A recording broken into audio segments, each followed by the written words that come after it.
Last 6 years లో green energy stocks అనేవి 20 to 30x returns ఇచ్చాయి. ఆ ఆపర్చునిటీని మిస్ అయ్యారా? Don't worry. ఇప్పుడు గవర్నమెంట్ అనేది వాటికంటే బిగ్ పుష్ ఇస్తున్న ఈ 2 సెక్టార్ గురించి మీకు తెలుసా? మీ దగ్గర ఈ 2 సెక్టార్ కి సంబంధించిన స్టాక్స్ ఉన్నట్లయితే మీరు ఫ్యూచర్ లో మల్టీవేగర్స్ స్టాక్స్ ను చూస్ చేసుకున్నట్లయితే first data centres and second EMS sector మంచి ఫండమెంటల్స్ బాగున్న స్టాక్స్ ని మీరు చూస్ చేసుకున్నట్లయితే ఇవి రానున్న కొన్ని సంవత్సరాల్లో మంచి రిటర్న్ ఇచ్చే అవకాశం ఉండొచ్చు.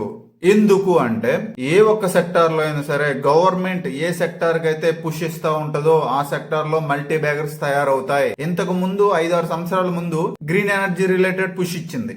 అప్పుడు చాలా గ్రీన్ ఎనర్జీ స్టాక్స్ అనేవి 30x 20x వరకు కూడా పెరిగాయి. ఇప్పుడు 47 వరకు EMS and data centre related and ట్యాక్స్లు చాలా తక్కువ ఉన్నాయి.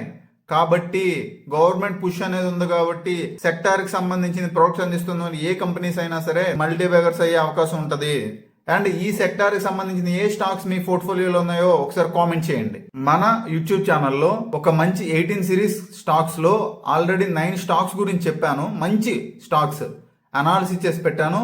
వన్స్ ఆ వీడియో చూడడానికి ప్రయత్నించండి, మీకు మంచి వాల్యూ యాడ్ అవ్వచ్చు. ఓకేనా? ఇన్ఫర్మేషన్ వాల్యుబుల్ గా అనిపించినట్లయితే లైక్ చేయండి, కామెంట్ చేయండి అండ్ ఫాలో చేసుకోండి. Thank you so much. Bye.